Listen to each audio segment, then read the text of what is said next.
There's the angle. Hit the post. Somehow Messham's got on top of that. That is a brilliant rebound. There was a defensive touch on the way through. Might have come off Whitfield, the goalkeeper, onto the post. But as it's come back pretty much bang in front of Elliot Messham's head, he's picked it vertically and managed to play it down into the goal.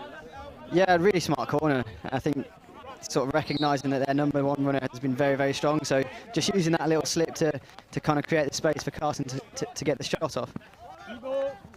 Jackson just held the ball long enough to get the number one runner coming. It did indeed come off Whitfield onto the post, but lightning fast reactions from Messam gives OGs their first goal. What a pass off his wrists. Ashley Jackson, lovely little drop off, plays across the goalkeeper, walked it into the goal. That's absolute genius and composure from Jackson through midfield, finding the ball forwards to Tyndall. Tyndall finds Carson. Carson finds his brother to knock it back around the goalkeeper. What's that? Less than 60 seconds later. Yeah, this little layoff from Carson is that it sets up the whole move, draws in the defender, and gives Tyndall a lot of opportunity to find James on the far post. It's just moments ago we talked about Tom Carson on the far side of the pitch holding the ball, drawing defenders in, and sometimes it's actually playing slower that is more effective than just trying to play at warp speed, having the composure to drop off. And that, even the final touch, quite easily, James Carson could have tried to slap that through the stationary goalkeeper, didn't, had the composure just to roll it wide to his brother, who finishes it into an empty net. Number 13 on the left-hand, Castle out. It's stopped clean. He picks, he goes long, and that is an absolute rocket of a penalty corner past the big goalkeeper's outstretched hands above his shoulder. Might even have kissed the crossbar on the way in, but what a flick that is. Yeah, a cracking flick, and spoke a lot about number one running. There's absolutely nothing you can do when the flicker puts it there. Well, that's postage stamp, isn't it? I mean, it's absolute perfection pick. It's a long, slow drag, and then it's that last-minute whip, opening the blade of the stick that gets the elevation. This will be a beautiful angle. Absolutely past Pinner's hands. I mean, that's not quite near the post. It's just gone straight above his head. Pure speed, acceleration of the ball gives Oxted that vital goal to close the gap. Yet another overhead straight down the throat. That's turned over right for minute one and finished. Well, there's a question about whether the players are five. That's what Oxted are unhappy about, but that ball's thrown straight over the top. It's exactly what we talked about, Griff, at the start of the actual game. It's been thrown down the throat of Guys Brown. He's taken it down, but Oxted suggesting they should have been given more space to allow the ball to be taken down cleanly, but capitalised on as Carson and Carson show again the double team leads to the ball being split into the bottom corner of Fred Whitfield's goal. Here we see it. Yeah, again, great chuck forward. Looking at it, I'm not 100% sure it's five. Might have got away with one there, but as you said, that kind of direct ball set that up. Steps up, slots it low, past the big goalkeeper, doesn't go high as he did on the penalty corner, just pulls down and low. OG's 3, Oxted 2. Just a penalty corner and a penalty stroke for Tim Guys Brown. Yeah, that's a really nice finish. I think, I don't know if it's playing on George's mind with the kind of corner going high, but sort of slotting it low there. Really good finish.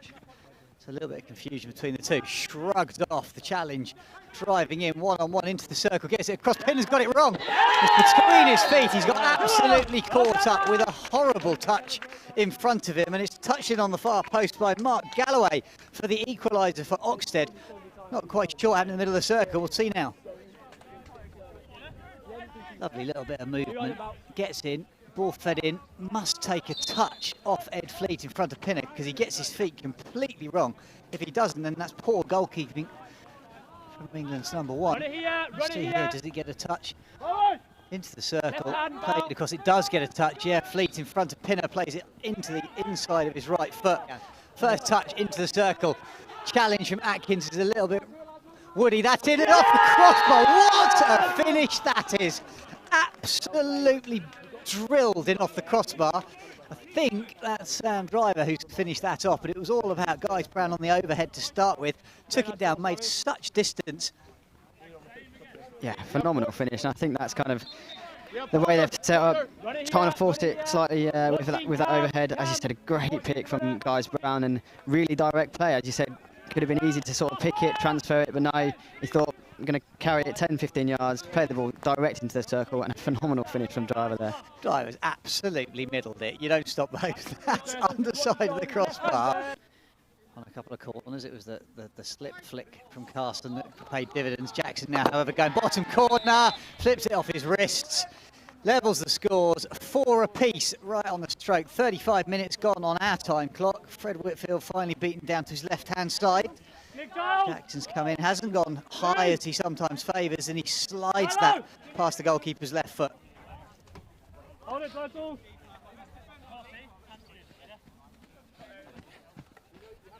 Makes it look so easy from this angle.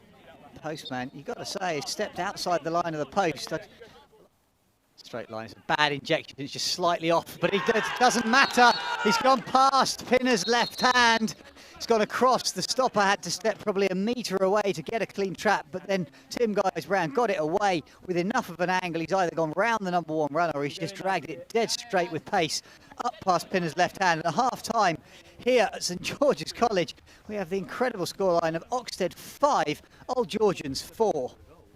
Yeah, as you said, the key in this is the trap. It tends to be as you step. Pull it far enough across his body. Georgians now have to scramble. Driver, eyes up, gets into the circle. Can he get it past Pinner? He can! He's drilled that! That's gone 60 yards in 5 seconds after Jackson got turned over high up the pitch, trying to pull it across underneath his feet. A beautiful tackle played through the first time ball to Driver, who rolled it down that right midfield channel into the circle and smashed it, absolutely clattered it past Pinner into the bottom corner. Oxted 6, Old Georgians 4.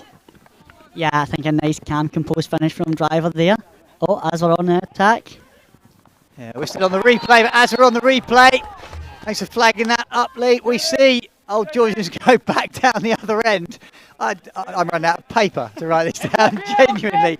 So I've just about scribbled down that Driver got the 6th for Oxted, as Old Georgians have gone back up the other end with a little bit of movement. Ed Carson has finished that off into the bottom corner for 6-5 for OGs.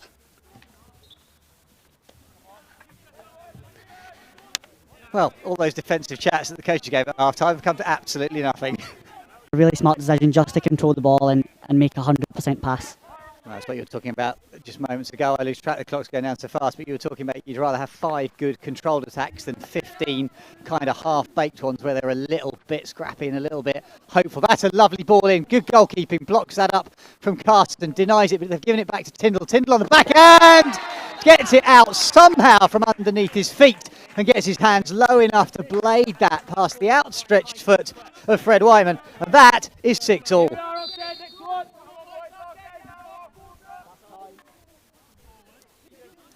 Here we see it. This is the attempted clearance, unfortunately forced to Tyndall, and how well does he do to get that, get his feet out of the way and somehow pull that down inside the post?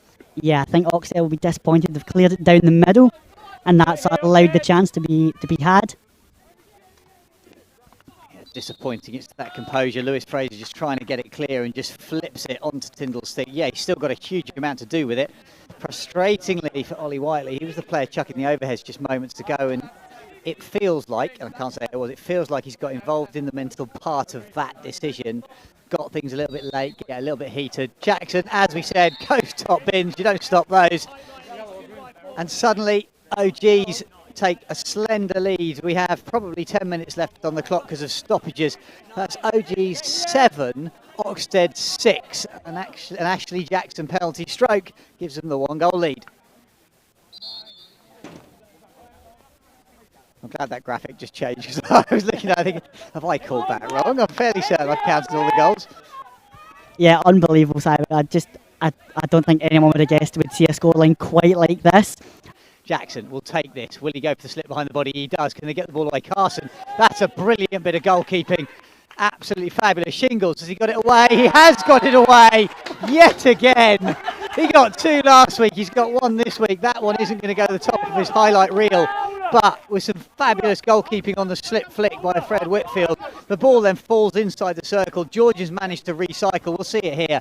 The slip away. That's a brilliant bit of goalkeeping. It comes out behind Carson. They can't get the ball away.